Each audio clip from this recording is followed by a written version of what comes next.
suite.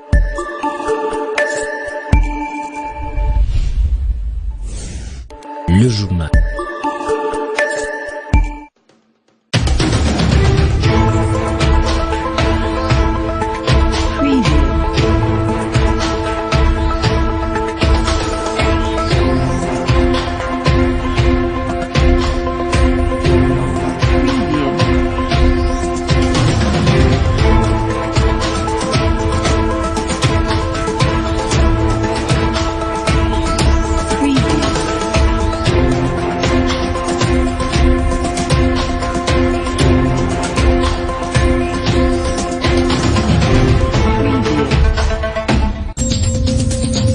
À la une de ce journal, 3 travailleurs de l'agence Western Union ont été suspectés d'avoir participé dans le meurtre de Patrick Mpatz, gérant de Western Union. Ils sont accusés de la non-assistance de la personne en danger. Le procès est ouvert ce mardi 23 avril.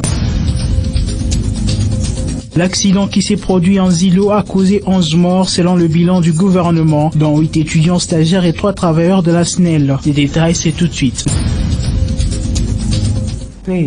Mesdames, Messieurs, bienvenue dans ce journal. 14 personnes étaient à bord du véhicule de la SNEL qui s'est noyé dans les eaux de la rivière Lualaba ce lundi 22 avril. 11 sont mortes selon le bilan rendu par le gouvernement provincial, dont 8 étaient stagiaires des différents instituts supérieurs. Et selon nos sources, le mauvais état du véhicule était à la base de cet accident. Suivez. Au total, 11 personnes ont perdu leur vie dans cet accident. Il s'agit de 8 stagiaires pour la plupart de l'Institut supérieur des techniques appliquées Istansigle et de 4 agents de la Société nationale d'électricité. Les véhicules ayant à bord ces Congolais a été repêché. Les corps des 2 victimes sont également retrouvés. Le gouverneur du Lualaba, qui s'est rendu sur les lieux du drame, a encouragé les nageurs afin de retrouver tous les corps disparus. Notre souci, c'est d'abord de retrouver le corps. Je viens de laisser la motivation pour encourager les nageurs. Nous allons encadrer les parents qui vont venir. Nous allons également nous organiser pour envoyer le corps de Lubumbashi et ceux d'ici seront enterrés dignement. Qu'est-ce qui s'est réellement passé ce lundi à 15h en Zilo? Le ministre provincial de l'énergie explique. Hier soir, il y a eu un accident. Un accident d'un véhicule qui transportait 4 agences de la SNEL et 8 étudiants qui étaient en stage ici. Le véhicule qui les transportait a dérapé et est tombé dans le ravin. Il n'y a eu qu'un seul survivant. Donc nous supposons qu'il y a 11 morts puisque on n'a récupéré que 2 corps jusqu'à ce jour. En rappel, cet accident est survenu pendant que les vannes des crues étaient ouvertes au barrage avec comme débit de 120,833 mètres cubes par seconde. À l'issue de cet accident, les étudiants de l'Institut supérieur de techniques appliquées sont montés au créneau à cause de la mort de leurs camarades. Ils ont brûlé le pneu sur l'avenue Ikuku, coin Kassavubu, demandant aux autorités académiques de libérer les bus de l'école pour les amener sur le lieu de l'accident qui est Zilou. Mais ces derniers ne l'ont pas permis. Les étudiants étaient tellement en colère que les journalistes n'étaient pas les bienvenus chez eux. Continuons ce journal. La mort de Patrick Mpatz, gérant de l'agence Western Union, qui a été tué dernièrement, a provoqué un procès en flagrant. Ces procès opposent le ministère public aux travailleurs de l'agence qui sont accusés des complicités de vol à main armée, au meurtre et à la non-assistance de la personne en danger. Suivez.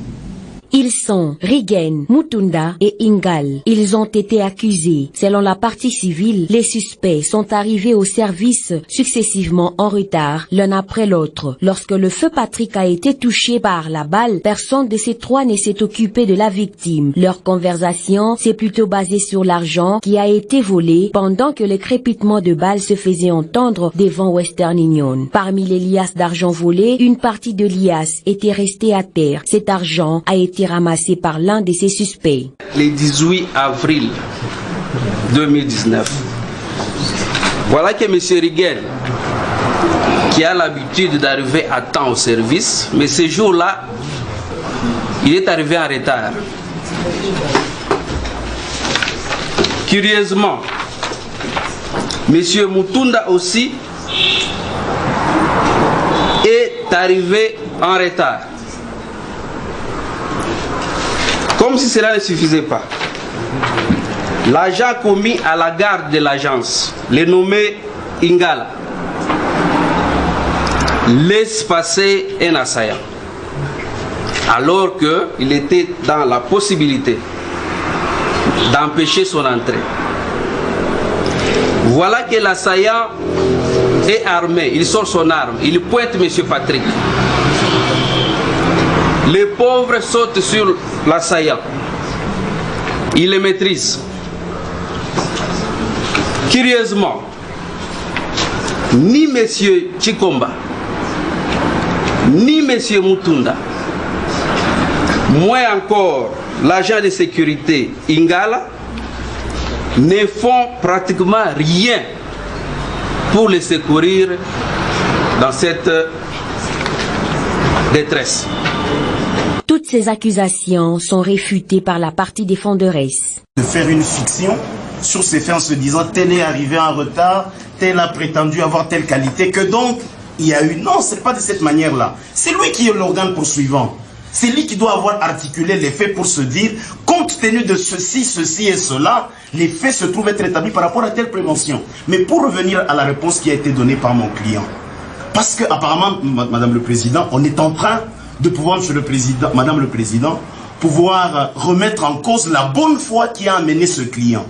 Mais c'est un jeune homme qu'il faut devoir louer. Il se retrouve dans une circonstance où son collègue direct, son chef, M. Patrick, il se retrouve dans cette condition-là.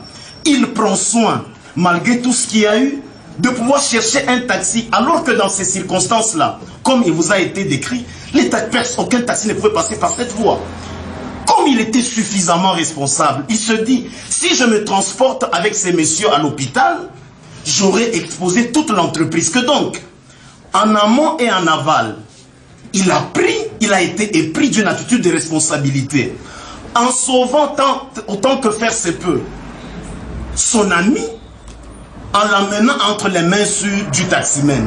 Qu'aurait fait un homme normal?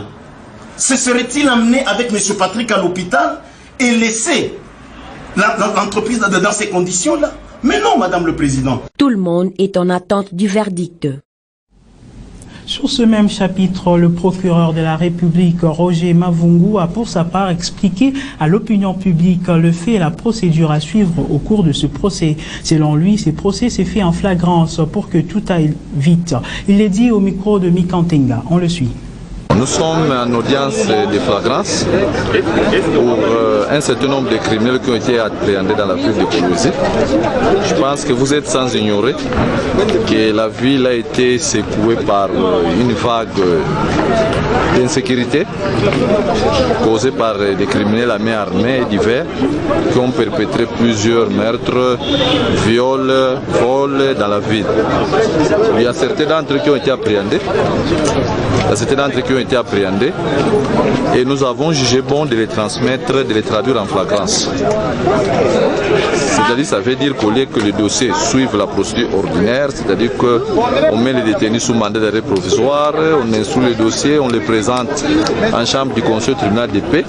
Nous avons jugé bien compte tenu de l'ampleur et de l'insécurité qui était créée dans la ville, de les traduire en flagrance pour que les faits soient actuels, au lieu que ça perde de l'actualité après soit 2 semaines, 3 semaines ou 1 mois, si on doit les juger.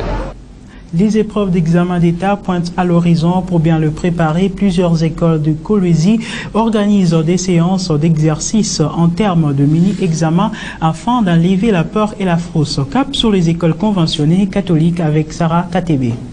Ils sont tous là, très concentrés, ces élèves finalistes des écoles conventionnées catholiques. Ce n'est pas dans une salle d'examen d'État, mais plutôt un local d'entraînement à ce dernier. Ça n'arrive pas tous les jours, ils y sont pour un but. C'est d'abord une évaluation pour connaître les niveaux de connaissances. Des deux, un entraînement pour que ces élèves voient comment se fait l'examen d'État, quelle est la rigueur qu'il y a à l'examen d'État, et que ce jour-là, le jour de l'examen d'État, qu'ils ne puissent pas être frustrés comme au préalable, ils sont déjà informés sur quelques consignes. Cette évaluation entre dans les programmes scolaires pour une bonne préparation de la session ordinaire des examens d'État. À Kolwezi, plusieurs assistants exigent le droit d'auteur aux étudiants pendant qu'ils ne sont pas propriétaires du livre, affirme Serge Isuzu, un écrivain. Il est dit au micro de Patient Kabamba à l'occasion de la journée mondiale du droit d'auteur du livre. Suivez. Les droits d'auteur, c'est tout ce qui revient à celui qui a édité ou qui a fait ses recherches ou qui a publié un ouvrage ou une œuvre scientifique. Et il doit jouir de toute cette publication. Et la jouissance, c'est ce qui s'appelle le droit d'auteur. Si un assistant publie un ouvrage, si un assistant publie une œuvre scientifique, il doit jouir également de cette œuvre. Et cette jouissance, ça s'appelle droit d'auteur. Mais ce qui concerne l'université, un assistant n'est pas propriétaire d'un cours, n'est pas détenteur d'un cours, c'est lui qui est responsable des cours, on les appelle professeurs. Et les assistants sont là pour les assister comme le mot l'indique, comme le dit le mot.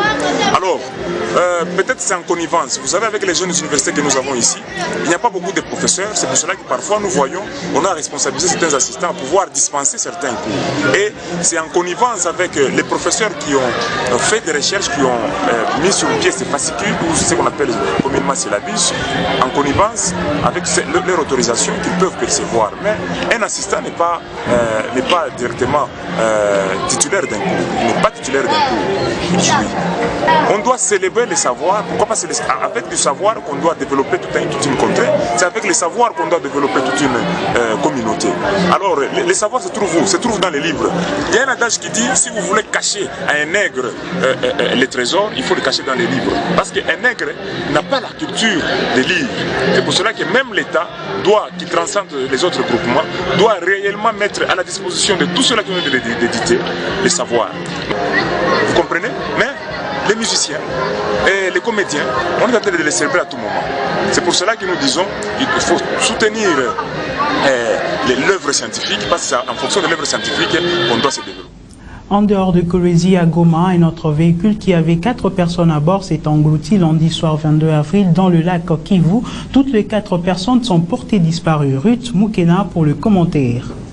C'est une Jeep de marque Surf en provenance du quartier Katindo qui s'est renversée dans les lacs Kivu. Elle avait à son bord une femme et 3 hommes. Le véhicule qui s'est englouti dans les lacs Kivu au quartier Les Volcans dans la ville de Goma roulait sur la route au pied du mont Goma au bord du lac quand le drame s'est produit. 4 personnes sont portées disparues. Selon un média de Kinshasa, ils ont trouvé les plongeurs et l'opération de recherche des corps sera faite ce 23 avril 2019. En politique, l'élection du bureau définitif de l'Assemblée nationale était prévue pour ce mardi 23 avril 2019, mais la plénière a refusé que le 15 députés élus de Beni, Butembo et Yumbi se présentent comme candidats à l'élection de ces bureaux au motif que le délai de dépôt des candidatures avait déjà expiré. Ruth Moukena pour ce commentaire. Moindo Zangi, élu de Beni, s'était proposé comme candidat au poste de rapporteur, un poste refusé à Fabrice Puela de la dynamique de l'opposition à la suite d'une lettre de son regroupement politique. Selon le député Christophe Lutundula de la plateforme Ensemble pour le changement, les bureaux ne peuvent pas soumettre à la plénière la reconnaissance des droits d'un député. On ne peut pas reconnaître aux députés nationaux élus de Beni, Beniville, Butembo et Yumbi les statuts des députés et affirme qu'ils ne peuvent pas être élus au bureau définitif de l'Assemblée nationale. Qu'il n'existe pas un texte de loi ou constitutionnel qui nous autorise à priver un député de son droit. Les bureaux ne peuvent pas soumettre à la plénière la connaissance des droits d'un député. Nous ne pouvons pas cautionner cela. C'est une femme qui est la seule candidate en lice pour la présidence de l'Assemblée nationale de la RDC. Elle s'appelle Janine Maboula, députée nationale du Parti du Peuple pour la Reconstruction et la Démocratie, PPRD en sigle. Elle l'est devenue juste après l'invalidation de son adversaire Henri Thomas Lokongo. Suivez. L'invalidation survient lors de la clôture de la campagne électorale et à la suite de la motion soulevée par les députés PPRD, François Nzekouye. La candidature de Henri Thomas Lokongo est invalidée par le bureau provisoire de la Chambre basse du Parlement après vote de la plénière. Cette invalidation a sa raison d'être. Il est de la majorité et il veut aussi être candidat président de l'Assemblée nationale alors que la majorité au Parlement a déjà un candidat au nom de Janine Mapunda. Raison pour laquelle on a invalidé la candidature de M. Henry au profit de la candidature de Mme Janine Mapunda, parce que cette dernière a la bénédiction de la majorité, de tous les députés qui forment la majorité au Parlement. Elle a aussi la bénédiction de ses pairs, c'est-à-dire la bénédiction du président de la République. Cela représente le résultat d'un consensus qu'il y a eu au niveau de la majorité parlementaire. La majorité s'est concertée et ils ont sorti un candidat. L'opposition parlementaire a quant à elle claqué la porte de la plénière, ayant des intentions de boycotter les élections pour la présidence de l'Assemblée nationale. Étant lui-même garant de la nation, le président de la République démocratique du Congo, Félix-Antoine Tshisekedi, a convoqué une réunion d'urgence avec les opposants dans le seul souci de trouver un consensus favorable. Et si les opposants veulent boycotter ces élections, c'est ce qui renforce d'abord la démocratie, parce que nous sommes dans un pays démocrate. Nous devons travailler en écoutant la voix de la population, la voix des autres. Et pour votre information, le président de la République aujourd'hui a reçu tous les députés presque de l'opposition et il est en train de trouver un consensus avec eux. Il est à noter que le regroupement politique Palou et Alliés, d'où Thomas Lokondo est membre, avait, à l'entremise de son président Luigi Kizenga, appelé le président du bureau provisoire à invalider la candidature de Lokondo pour conflit d'intérêts. En sport, l'AS Kilimandjaro a tenu Simba en échec sur un score de début partout ce mardi 23 avril au stade récréatif de Manika en commune de Dilala pour le compte de la 6e journée de la phase play-off de la division 2. Suivez. Ni vainqueur ni vaincu entre les Kamikazes et Kilimandjaro, les visiteurs ouvrent les scores très tôt à la première minute sur une mauvaise relance du gardien du FC Simba.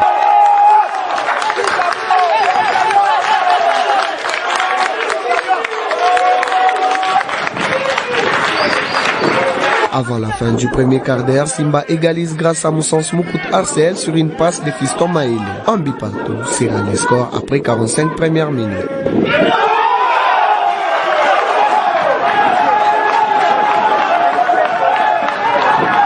À la deuxième période, Botigali va marquer le deuxième but de Kilimandjaro.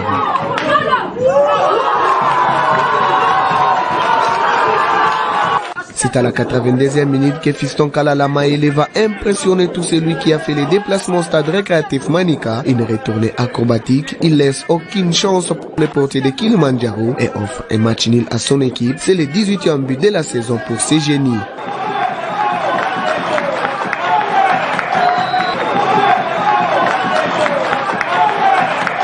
En première explication, Blessing était plus fort que l'Union sportive Panda de la ville montagneuse de Likasi. Un but à 0 a sanctionné cette partie.